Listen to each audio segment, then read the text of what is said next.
আল্লাহ পাক রমজান মাসে রোজাকে ফরজ করেছেন। আল্লাহ পাক এই রমজান মাসে রোজাকে ফরজ করেছেন, যারা রোজা রাখবে তাদেরকে অনেক পুরস্কার দিবেন, আর যারা রোজা না রাখবেন তাদেরকে অনেক কঠিন আযাব দিবেন। এই রোজা রাখা আল্লাহ পাকের হুকুম ফরজ।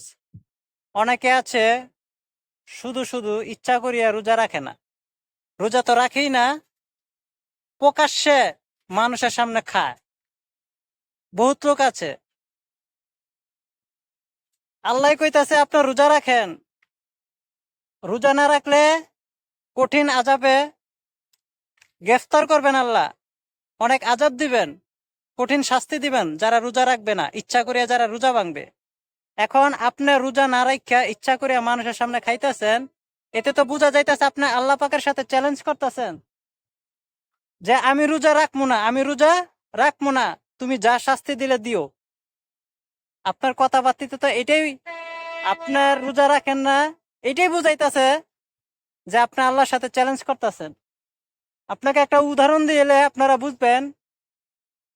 কারোর সাথে যদি আপনার ঝগড়া হয়, তাকে যদি বলেন এই তুই আমার এই বাড়ির সামনে রাস্তাটা যাবি না, যদি যাস তোর ঠেঙ্গি বাইরিয়া ভাঙ্গালামু।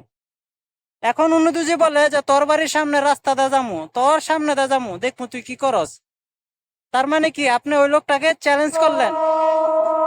ঠিক তেমনে আল্লাহ পাক কইতাছে যে রোজা রাখার জন্য, রোজা যদি না রাখো তাহলে তোমাদেরকে জাহান্নামে আযাবে ভুগতে হবে। আর আমি কি করতেছি যে রোজা না রাখা আমি মানুষকে দেখায় দেখায় খানা খাইতেছি। তার মানে কি যে আমি আল্লাহর সাথে চ্যালেঞ্জ করতেছি। এই জন্য ভাই সাবধান, আমরা যে কোনো কারণে রোজা রাখতে পারতাছি না, এটা লোক ব্যর্থতা, আল্লাহ তাআলার হুকুম। এটা আমি নিচু হওয়া, দুঃখ প্রকাশ করা যে আমি রোজা রাখতে পারতাছি না, তা না করে আপনি আরো প্রকাশ্যে মানুষদের সামনে দেখায় দেখায় খানা খাইতেছেন। এটা তো ঠিক না ভাই, এটা তো আপনি চ্যালেঞ্জ করতেছেন।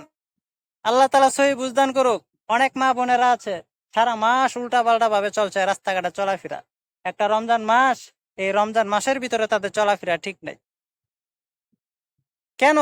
সারা মাস তো আপনারা উল্টা পাল্টা ভাবে চলছেন, এই রমজান মাসটা আপনারা ঘরের থেকে একটু কম বাইরন, পর্দা করে বাইরন। অনেক রোজাদার ব্যক্তিরা আছে, হ্যাঁ আপনারা ব্যাপার দয়ে বাইরেন না। কি বলবো ভাই, দুঃখের কথা, আমরা মুসলমান অথচ অন্য অন্য ধর্মের লোকেরা, অন্য অন্য লোকেরা এই রমজান মাসে তারা এই রমজানকে অনেক গুরুত্ব দেয়। তারা রোজা রাখে না, তারা হইল বিধর্মী, অথচ তারা রোজা রাখে না, তারা বিধর্মী, তারপরে তারা এই মুসলিমদের রমজানকে অনেক তারা কদর করে। তারা প্রকাশ্যে কোনো কিছু খায় না, প্রকাশ্যে কোনো কিছু করে না, তারা প্রকাশ্যে কোনো নাফরমানি করে না। তা আমরা মুসলিম হয়ে কেন আমরা মানি না ভাই? আল্লাহ তাআলা আমাদেরকে সহি বুঝদান করুক, সঠিক বুঝদান করুক। সকলে বলেন আমিন। ভিডিওটা ভালো লাগলে অবশ্যই শেয়ার করে দিবেন।